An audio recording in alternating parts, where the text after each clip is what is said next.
Chapter 2. Who am I? I am large, I contain multitudes. Walt Whitman, Song of Myself. Who am I? This is a deep question. We can answer it using all the ways we normally identify ourselves: our work, our studies, our interests, our relationships. Or we can dig deeper. Too early in life, we are asked to narrow ourselves in order to fit in. As children, we're curious about everything, and we instinctively follow what gives us joy and fulfillment. But as we grow up, we are asked to fit ourselves into small and specific containers of who we are and what we do. We are so much more than what we usually allow ourselves. Yes, we are children, siblings, students, parents, partners, friends, workers, seekers, athletes, poets, artists, musicians, and 100 other words that could help define, categorize, distinguish, and connect us. But we are also a part of everything and everyone we love, all our experiences, all the lessons that hurt and grow us, and everything that moves us. Invitation. Consider all the beautiful, challenging, wild, and humbling things and experiences that express who you are. Find as many ways as you can to identify and define yourself. Be willing to expand how you know yourself. Start close to home, the solid things you know about who you are, and then branch out and take some chances. Surprise yourself. Just right. Answer the question, who am I, by starting the phrase, I am, in writing a poem in the form of a list.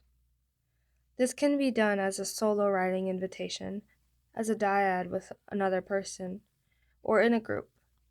If you're doing this with one or more people, have one person ask another, who are you? The other person will answer, I am. Whatever the person answers, the questioner simply says, thank you, and repeats the question, who are you? Change roles after a few minutes. If you say or hear something you like, make a quick note of it. Usually people start with the basics. I am a girl or a woman. I am a boy or a man. I am a teenager. I am an artist, a dancer, an athlete. I am a math person or a literate person. I am an introvert or an extrovert. By the end of the exercise, people are breaking out creatively.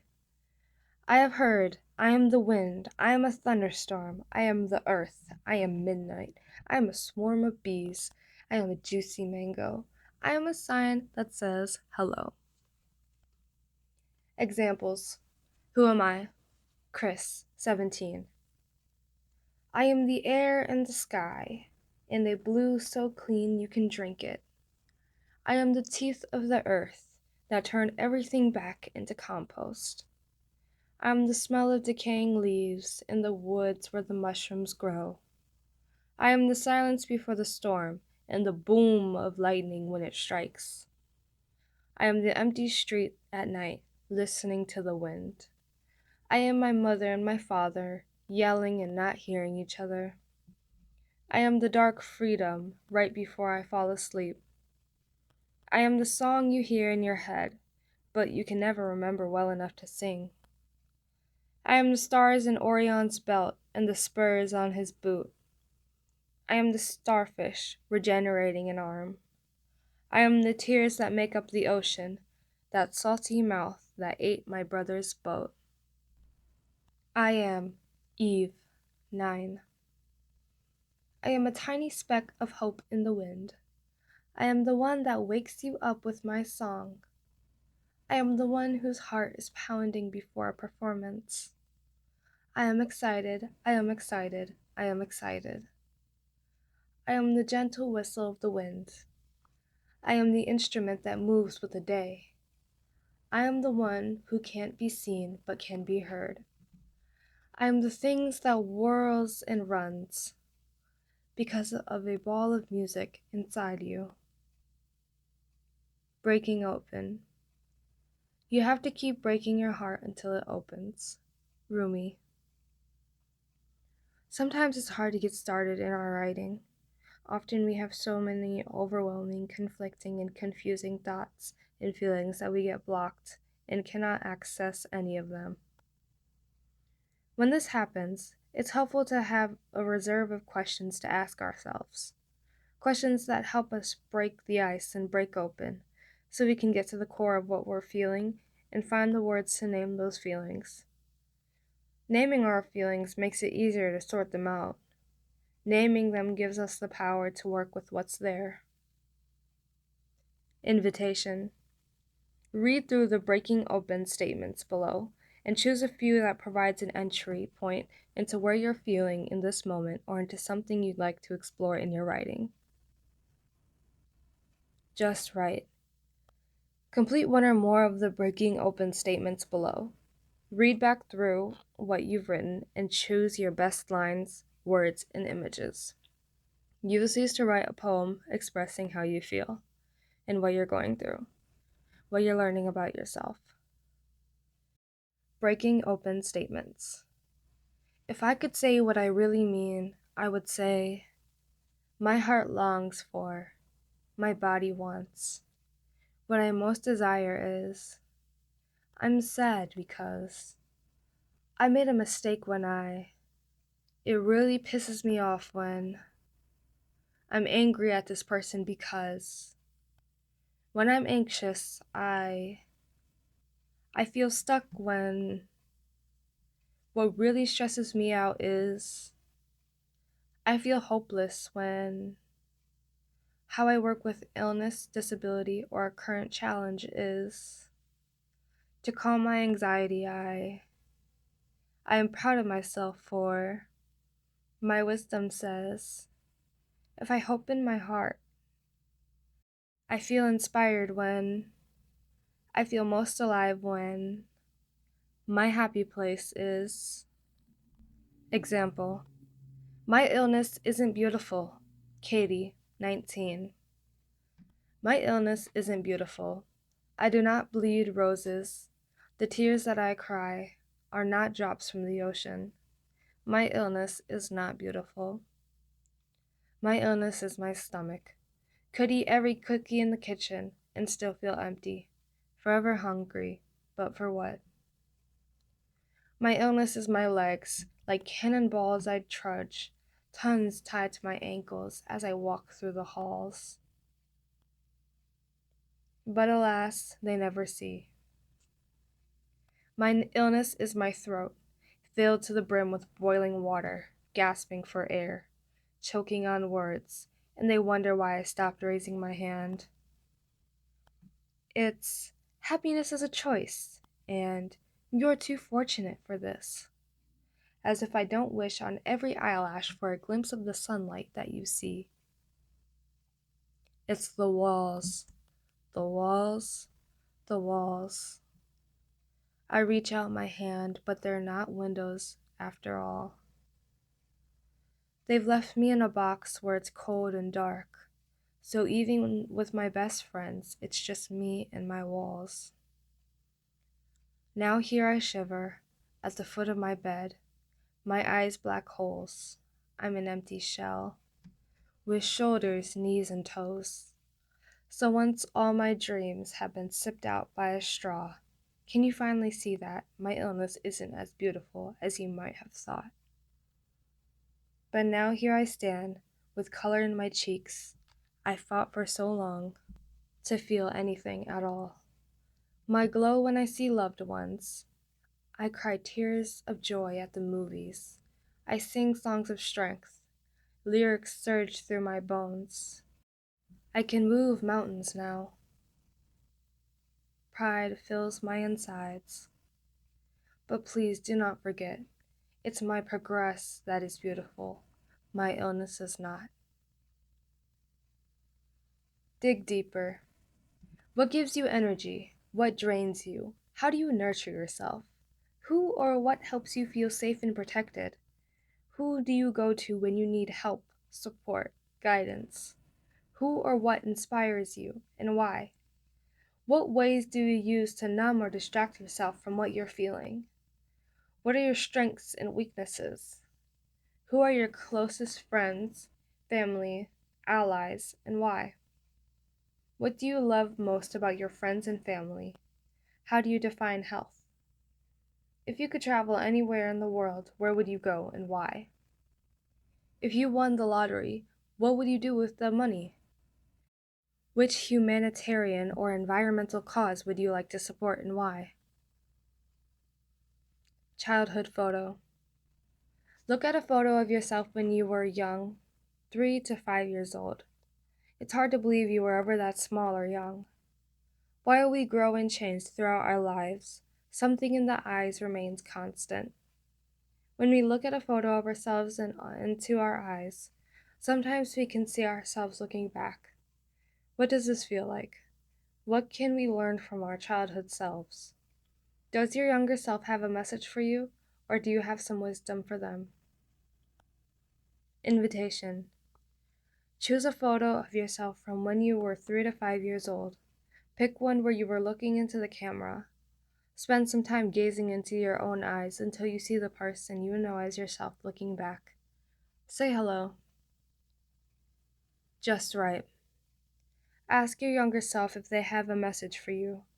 Write down anything that comes to your mind. Trust anything you hear. Do you recognize yourself? What did you know about yourself at this age? What has remained true for you? What has changed? Did you become who you thought you would? You can try this with the photos of yourself at a variety of ages and see what message and insights your younger self has for you. Examples. At 6 and 16, Ellie, 16. You and I, we're not so different. The tilt of your head, the sadness in your eyes, your lips pressed tight. You're standing still for the camera, but I know you're really dancing. I see that little cowlick in your hair. I see the wind blowing through your body, like music only you can hear. Let's make a pinky promise. No matter how angry we get, no matter how much our heart breaks, promise we'll always dance. Child of Hope, Rainy, 12. Child of green, child of blue, child of lush and wild, child who ruins and laughs and plays, while her planet and friend always smile. Child of rhythm, child of pace, child of clear and deep, child whose feet thump and bound like a heart stirring in sleep. Child of legacies, child of hope, child of a world now divided, child who together with our survivors will form to wake the misguided. Born with instructions. It takes courage to grow up and become who you really are. E. E. Cummings, as quoted in Matthew Bergey's Enormous Smallness, a story of E. E. Cummings. While our parents tried to do their best, most likely there are things you wish they'd done differently. Imagine that when you were born, your parents received a one-page letter of instructions specifically about you. This letter informs your parents about the kind of person you want to be and about how you'd like to nurture and raise you so you can grow into the person you came here to be, the best version of yourself you can imagine. Invitation. Think about all the ways you wish you had been raised and nurtured. What would you have told your parents about who you are if you'd had the chance when you were born? What should they know about you so they could raise you to become the person you want to be? Just right. Take a poetic list of instructions of your parents or caretakers, telling them exactly what to do to help you become the person you want to be. Bonus. When you're done, you'll have a list of things you can do to help nurture yourself to become the person you know you are. Example. Nature Child, Kelly, 15. Make sure to take me out in nature every day so I am connected to the earth and sky. Take me to rivers and oceans and let me play in the water so I grow to be brave and curious. Teach me how to build tree houses so I always have my own special place to go. Plant a vegetable garden every year so I learn about seeds and plants and the cycles of life and death. Teach me how to cook so I can always feed myself and others. Let me sleep under the stars so I feel connected to the universe. Get me a puppy so I learn how to love and care for something and so I have a companion. Teach me to speak at least 2 other languages so I can talk to more people and travel. Laugh at dinner time so that eating together becomes something I look forward to. Go for walks every night so I am not afraid of the dark. Let me sleep late on the weekend because my best dreams happen in the morning. Teach me the importance of exercise to keep my body strong and flexible. Give me lots of hugs and encouragement so I feel loved. Teach me healthy boundaries so I learn to respect and value myself and others. Guide me to study and learn the things that excite me so I can make a life and find work that I love. Self-portrait. I am my own experience. I am my own work of art. Madonna. This invitation requires more than just looking at ourselves in the mirror and writing about what we see. This is about describing who we are, inside and out, with the kind words that convey insight into our relationship with ourselves. We often focus on what we don't like about ourselves. We're too skinny, too fat, we're good at this, but not so good at that. We wish we were better at math or more artistic. The media makes it impossible, if you're a girl, to feel like you fit in and are desirable, unless you're thin, gorgeous, and feminine. Likewise, boys and men must be athletic, handsome, and successful. But if we could learn to see ourselves with eyes of acceptance for all our beautiful and imperfect humanness, we would treat ourselves and others with greater kindness. Invitation. Write a poetic self-portrait, like painting a picture of yourself with words. How do you see yourself? What do you know about yourself? Just write. Look at yourself in the mirror. Look at yourself in the mirror. Just notice, don't judge. Just accept and say hello. Write a list of what you see. Long legs, tan skin, strong belly, big feet, wild hair.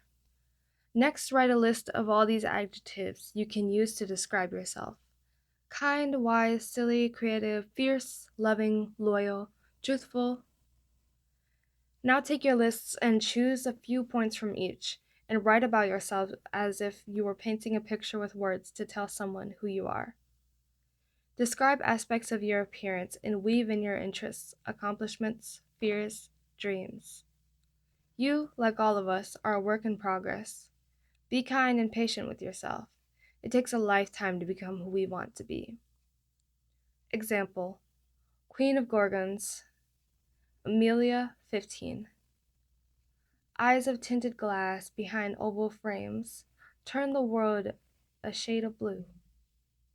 I sit before my mirrors, casting out my demons, my body a vessel of cracked clay. Half a moon smile on my lips, beaded serpents around my neck, hissing and cursing at a world that curses me back. Not quite right. Katie, 19. I am not quite ripe yet. I was born on the feeble branch of the lemon tree. I smell like a clean home. I have ridges like fingerprints, unique to me alone. I am not quite ripe yet. Green blends into yellow, like watercolor paint, kissing on a canvas, or like clashing currents in an angry sea. I am not quite right yet. I exist in a space between child and adult, possibility and stagnation, reaching for better, and content with the present. I am not quite ripe yet, and maybe that's okay. My name. There are tribes of Aboriginal people in Africa whose members, when they're very young, go off in the wild, alone, to learn their birth song. When they know their song, they return to the tribe and teach it to everyone, and this becomes their name. The tribe sings their name song to them their whole life as a way of identifying and honoring them. Even when they are dying, the tribe sings their song to them so they will remember who they are as they travel into the next world. Our names are how we identify ourselves. They are the affirmations of who we are. They are what we answer yes to when someone calls. Our parents chose our names. Some names are handed down from grandparent or family friend. Some people change their names to one they feel better suits them. Our names are a song of pitch and rhythm, syllable and tone. They set the mood for how we identify ourselves. Invitation. Think about your name. Do you know the story of how and why your parents chose it? Have you ever asked them? Were you named after someone? If so, who? What is the meaning of your name? What is the sound, rhythm, tone, and feel of your name? Is it sharp or round, smooth or bumpy? Does it end in ah sound or a clipped consonant? Does your name have double letters? Is it a palindrome? Do you feel your name fits you? What powers does your name give you? Would you change your name if you could? If so, what name would you choose and why? Just write. Write about your name. Say it out loud to yourself a few times. Listen to the sound, tone, rhythm, and shape of the word. Turn it over in your mouth and taste it. What images and feelings come to you when you consider your name? What does your name mean to you? Does your name come with a story? Do you like your name? Would you change it if you could? Do something creative with the letters of your name, especially unusual letters like Z or X. Try turning these letters into animals or an instrument. Make it dance, sing, fight, bloom. Example: Ava Gloria. Ava, 14. Ava Gloria sounds solemn, sacred, the sound of holy words, recited and resounded. A prayer of brilliance, golden glory. A prayer for cardinal wings to fly away with. A name befitted of a lion queen, ready to stand like a statue and be adored. Sounds like a speech belonging to a saint, uttered and hushed, while white votive candles look on silently to the pews. As much as Ava belongs to the little bird my mother saw in the snow that day, small, sturdy, and red from pecking, beak to perky tail feathers, Gloria belongs to my grandmother, Nana, I call her, when I was only small and soft. The child of 2 immigrants from Mexico, the youngest of enough sisters she could get lost in them. Gloria slid into the middle of her name too, right between Carmen and Mason. When marriage swallowed up the Mason, and her sisters grew older each day, she clung to Catholicism. Little prayers and idols of Guadalupe gave my mother her own in-between name, strung up on her cabinets. Eva Gloria fits me like Carmen's hand-me-downs, dusty and sweet, and a little loose on me. Lived in by someone whose stories I only know the edges of. I will wrap myself in these stories, take pieces for myself, keep them even once they are worn down and tore up, and no longer beautiful, until they fit me, stitched into my soul in gilded gold that looks almost holy.